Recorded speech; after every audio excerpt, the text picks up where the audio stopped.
Mon chéri, ne m'attends pas ce soir. Je vais rentrer tard.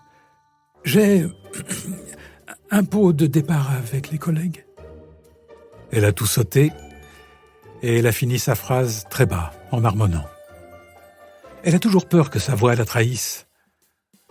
Depuis quelques mois, elle a appris à mentir.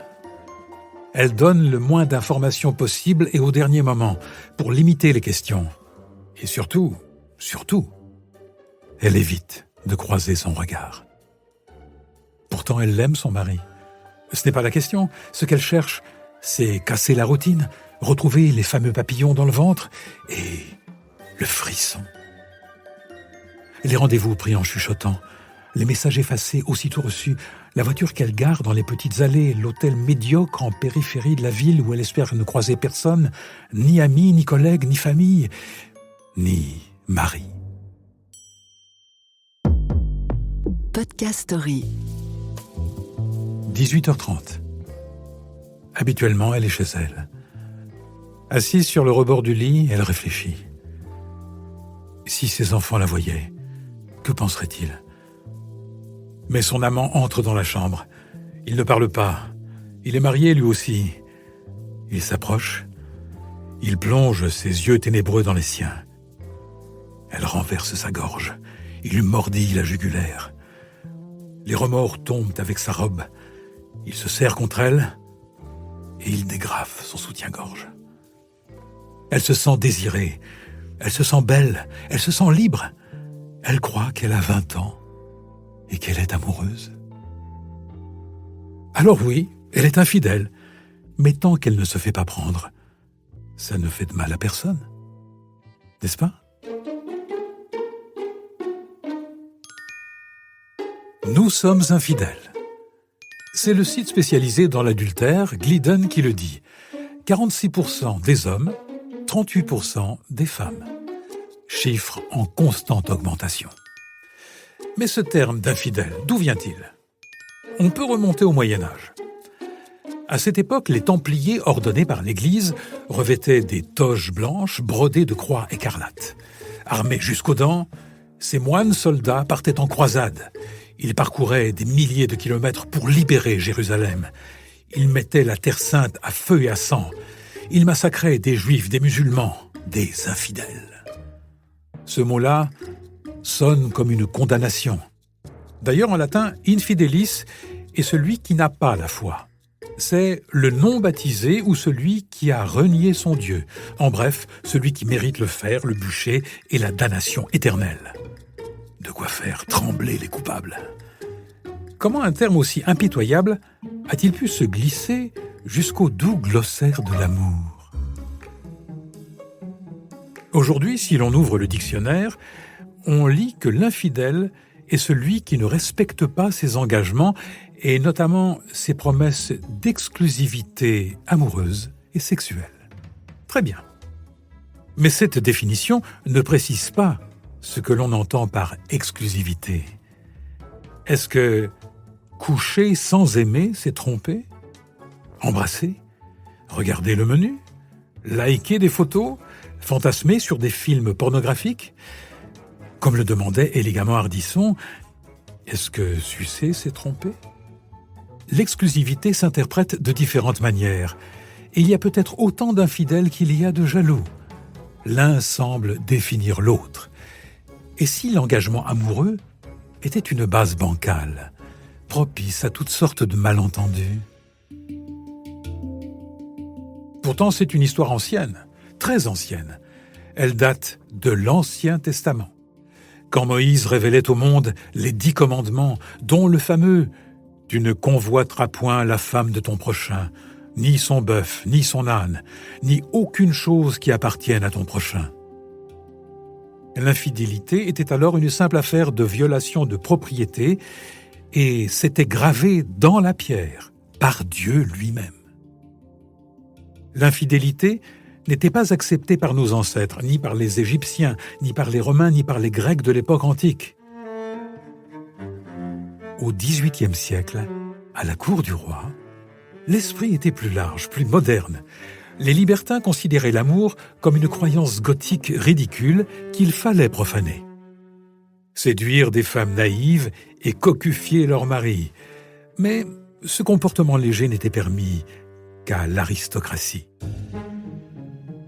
Au XIXe siècle et une partie du XXe, l'infidélité était un raffinement compliqué, la panoplie à la mode des messieurs. Comme un accessoire, l'homme avait une danseuse, il subvenait à ses besoins, c'était un loisir masculin et bourgeois.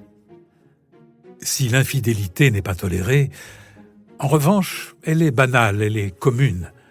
Le mari, la femme et l'amant. Un trio, un triangle amoureux qui fait recette dans l'imaginaire collectif. Depuis le théâtre de boulevard, l'épouse s'écrie « Ciel, mon mari !» Elle se précipite à la fenêtre, il est là, il monte les escaliers d'un pas lourd, les amants vont être pris sur le fait. Le cocu va-t-il battre sa femme? La tuer, elle ou son galant? Se suicider? La poignée de la porte grince. Dans le placard, l'amant est vêtu. Dans la chambre, l'épouse repousse du pied une chemise sous le lit. La porte s'ouvre sur le mari.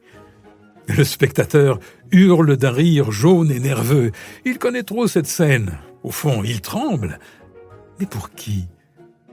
Pour le mari ou pour ses amants qui lui ressemblent un peu trop? Et le monde moderne alors? On pourrait croire qu'on s'est débarrassé de la culpabilité et de l'hypocrisie des unions monogames. Eh bien oui, mais non.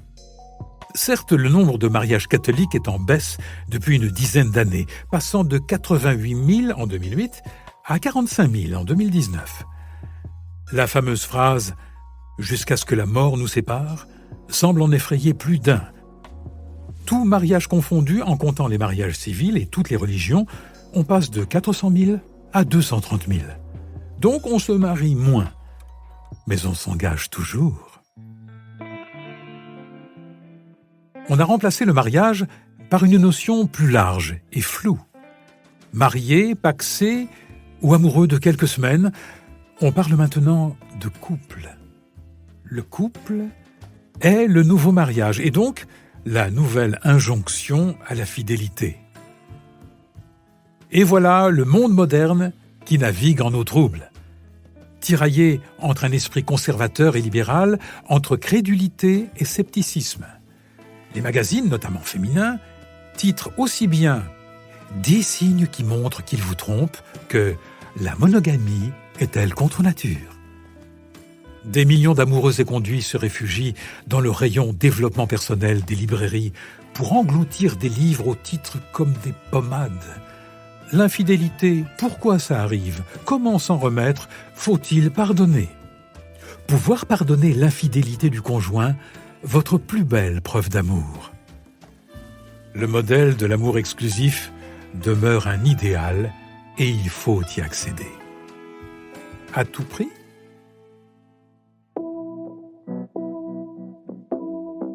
Les nouvelles technologies semblent redistribuer les vieilles cartes de la morale. En 2004, Facebook arrive. On s'abonne, on a un mot de passe, la liste de nos amis peut être secrète. L'application permet de retrouver un vieil amour du lycée, chatter avec le collègue sexy qu'on ignore au boulot, prendre rendez-vous avec l'institutrice qui nous fait de l'œil derrière la grille de l'école le matin. C'est simple, c'est discret, ça paraît anodin. Instagram prend le relais en 2010. Flirter n'a jamais été aussi facile. L'application repose justement sur l'image, l'apparence. Il suffit de s'abonner au compte d'une charmante personne. On ne s'est jamais rencontré et dans la vie non virtuelle, on serait trop timide ou trop en couple pour se draguer. Mais là, dans l'intimité de nos smartphones, nos visages de coupables éclairés de cette lumière blanche impitoyable, tout nous semble possible. Et ça l'est. Il y a moins de pression. En quelques likes et quelques messages, le tour est joué. Les systèmes informatiques nous aident à faire disparaître les traces de nos méfaits. L'historique de navigation peut s'effacer. Les téléphones ont des codes inviolables. En bref, pas de corps, pas de meurtre. Le jardin peut rester secret et le plaisir à portée de quelques clics. Car si l'on veut être honnête, en quelques secondes, essayez. Imaginez un instant que vous soyez contraint, disons, pour une raison de vie ou de mort, de montrer votre téléphone portable à votre conjoint. Lui montrer tout. Les photos, les SMS, les conversations de vos réseaux sociaux, l'historique de vos recherches, vos likes, vos applications. Qui s'en sortirait indemne ? Qui n'a rien à cacher ? Qui est fidèle ? Ou plutôt, qui n'est pas infidèle ? Ne l'a jamais été et ne le sera jamais. À méditer. L'infidélité plane dès que l'on fait couple, au point que l'un semble procéder de l'autre. Quand les amants se décident à prononcer le « je t'aime » fatidique, la question de l'exclusivité se pose immédiatement. On décide, par consentement mutuel si possible, de ne diriger son désir que vers une seule personne. Comme si le désir était une bête que l'on pouvait dresser. Mais il ne l'est pas. Alors la culpabilité est si insupportable que l'on fait appel à la science. En 1959, on découvre les phéromones. L'hormone est sécrétée malgré nous et agit comme un message entre les individus d'une même espèce. La substance chimique est supposée nous transmettre des informations qui influencent la physiologie et les comportements, notamment sexuels. L'alibi est parfait. C'est pas moi, c'est biologique, c'est chimique. Mais en réalité, ces hormones n'ont une vraie incidence que sur les insectes. Les fonctions cognitives du cerveau humain sont trop développées. On produit bien des phéromones, mais on ne peut plus les sentir car l'organe, appelé voméronasal, situé dans le nez, ne serait qu'un vestige de l'évolution et ne fonctionnerait plus. En 2014, une étude australienne affirme que l'infidélité serait due à un gène, une sorte de tare héréditaire. Mais les mêmes scientifiques admettent que leur étude mériterait d'être approfondie. Bien essayé. En attendant, la société continue de taper sur les infidèles. Que dit le Code civil ? Pour les unions officielles, l'étau se ferme carrément, ou radicalement. Article 212. Les époux se doivent mutuellement respect, fidélité, secours, assistance. Oui, fidélité. Et on risque quoi ? Tromper n'est plus puni par la loi depuis 1975 en France, mais l'adultère peut être considéré par le juge comme une faute et sanctionné lors de la procédure de divorce. À noter qu'avant 1975, la femme infidèle risquait de 3 mois à 2 ans de prison. Oui, 2 ans de prison. L'homme infidèle, lui, ne risquait qu'une amende. Ce matin, comme tous les matins, ils se sont quittés en s'embrassant du bout des lèvres sans se regarder. Sur le trajet vers le bureau, des pensées familières les traversent. Quand ils avaient coupé ce gros gâteau blanc qui leur avait coûté le prix d'un canapé, ils s'attendaient à autre chose. Ils pensaient échapper à la fatalité de ces couples qui se disputent, qui ne font plus l'amour. Pourquoi ne pas tout arrêter ? Parce qu'il y a le crédit, la maison, les enfants, parce que tout le monde en souffrirait. Mais ce jour-là, des dizaines d'affiches immenses sont placardées dans le métro. La solution est écrite en toutes lettres. Glidden, le premier site de rencontre extra-conjugale. Sur les pancartes, une pomme, rouge, croquée, comme le fruit défendu. Le site est destiné aux couples, aux personnes mariées ou souhaitant rencontrer des personnes mariées. Tout son fonctionnement tend vers la discrétion, jusqu'à l'abonnement qui s'inscrira sur votre compte au nom d'une société introuvable. Lancée en 2009 en France, la société appartient à un entrepreneur français, mais sa conception a été pensée par une écrivaine, une journaliste et une sexologue. Pour répondre à la censure et assurer sa communication, Glidden crée un observatoire de l'infidélité. le site publie des rapports d'études choc. Comme je vous le disais au début de l'histoire, 46% des hommes et 38% des femmes admettent avoir déjà été infidèles au cours de leur vie. 77% des femmes sont infidèles car elles manquent de compliments. Et le meilleur, 35%, soit plus d'un Français sur 3, déclarent qu'il pourrait avoir une aventure s'il était sûr que personne ne soit jamais au courant. On y vient. Ce n'est pas la morale, le respect de la parole donnée ou l'amour qui nous freine. C'est la peur de se faire prendre. D'où le succès de Glidden. On a longtemps mis les hommes au banc des accusés. Mais les femmes dans tout ça? Pour ce qui est d'accumuler les conquêtes, les mâles restent les Don Juan. Et les femmes? Des salopes. Mais les sondages vont à l'encontre des préjugés. Aujourd'hui, l'infidélité féminine est en nette hausse. 38% des femmes interrogées. En 1970, on parlait de 10% de sujets féminins fautifs et seulement de 14% en 2001. 38% aujourd'hui. Cela s'appelle une très forte tendance. Est-ce le baromètre d'une évolution des mœurs, du statut des femmes dans la société occidentale? En matière d'infidélité, les femmes sont peut-être des hommes comme les autres. Glidden dresse le portrait robot de la femme infidèle. Attention, spoiler, vous risquez de vous reconnaître ou de reconnaître votre chère et tendre. Elle est mariée depuis plus de 5 ans, elle habite une ville de plus de 500 000 habitants, elle est cadre supérieur et gagne bien sa vie. Elle est ambitieuse, elle approche de la quarantaine et s'entretient par une pratique sportive. C'est sans doute la description de toutes les femmes enviées et enviables, la description de la femme idéale. La femme idéale serait donc infidèle? Ces théories s'appliquent surtout en Occident.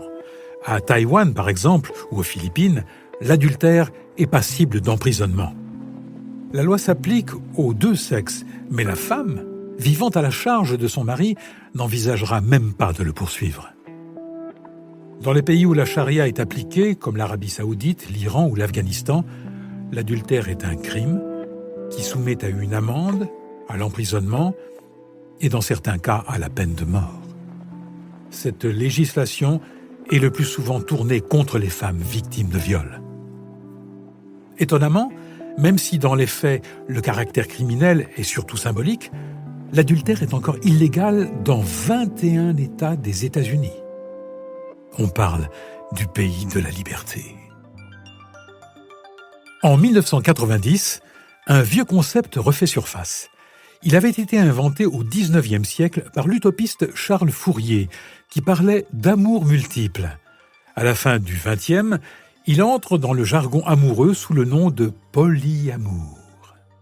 Cette pratique se veut basée sur la liberté, l'égalité et l'honnêteté, le respect des choix individuels et l'autonomie de chacun. Le postulat est qu'il est possible d'entretenir plusieurs relations amoureuses et sexuelles à la fois avec le consentement des partenaires impliqués. Le polyamour est considéré par ses adeptes comme l'autre face de la monogamie, un Éden de félicité, une révolution qui bouleverse les règles d'une morale passéiste et liberticide. Julien veut assouvir ses désirs physiques et de tendresse pour Gaël. Certes, il est marié avec Pauline, mais après tout, Pauline a peut-être elle aussi des fantasmes qu'elle souhaiterait explorer. À l'occasion d'un dîner, un peu nerveux, Julien en parle à Pauline. Au dessert, le couple déguste de l'étonnement, beaucoup de questions, de larmes aussi. Après quelques jours de négociations, par peur de perdre son compagnon, Pauline cède. Julien et Gaël n'ont plus à se cacher. Ils peuvent s'aimer au grand jour. Mais l'adhésion de Pauline est-elle totale? Polyamour, un joli mot opaque, une idée séduisante qui cache souvent de simples cas d'infidélité ou de libertinage. Dans les faits, Le consentement est-il si mutuel? À qui profite le crime? Réponse: à celle ou celui qui s'apprêtait, de toute manière, à tromper sa moitié. 17h. À Versailles, c'est l'heure du thé. Dans le salon feutré par son tapis et ses lourds rideaux bleus brodés de fleurs de lys or, la lumière de l'après-midi filtre paisiblement. C'est calme. Enfin, calme, mis à part les rires et les disputes des 4 enfants qui jouent à l'étage. Catherine attend. Elle est femme au foyer, bien sûr. Dans son milieu, il n'y a pas d'autre option. Elle est d'ailleurs ravie d'entretenir sa maisonnée, de préparer les cravates de son mari. Elle coordonne les couleurs de ses costumes en fonction de ses rendez-vous. Mais que fait donc Henri? Il devrait être rentré. On est dimanche. Après la messe et le poulet rôti, il a marmonné entre 2 gorgées de café qu'il devait retourner au bureau. Un gros dossier, a-t-il dit. Catherine soupire. Il se pourrait que le bon et loyal Henri ait une aventure. Elle pense à sa cravate bordeaux qu'elle lui a préparée la veille pour égayer son costume gris. Elle pense qu'à cet instant précis, une autre femme agrippe cette cravate pour attirer son mari dans un lit. Il rentrera dans 1 heure, le teint rougi, les yeux baissés. Elle pince ses lèvres et prend une profonde inspiration. Dans son milieu, on ne pose pas de questions, on ne fait pas de crise. Dans son milieu, les couples ne divorcent pas. Dans son milieu, on ferme les yeux, comme dans les années 50. Mais nous ne sommes plus dans les années 50. Catherine, comme tout le monde, a vu les publicités pour ce site où l'on croque la pomme. Si elle a 1 heure devant elle, autant en profiter. Elle prend son portable. Elle a reçu plusieurs matchs. Elle est heureuse de constater qu'elle plaît encore. Versailles, ville traditionnelle, conservatrice, apparaît dans le top 5 des villes les plus infidèles de France. Désir, plaisir et discrétion. Finalement, depuis la nuit des temps, c'est peut-être ça, le secret d'un couple qui dure. Podcast Story. On a tous une histoire à écouter. Ne manquez aucun épisode de Podcast Story. Abonnez-vous et mettez 5 étoiles sur Podcast Addict, Amazon Music ou Spotify.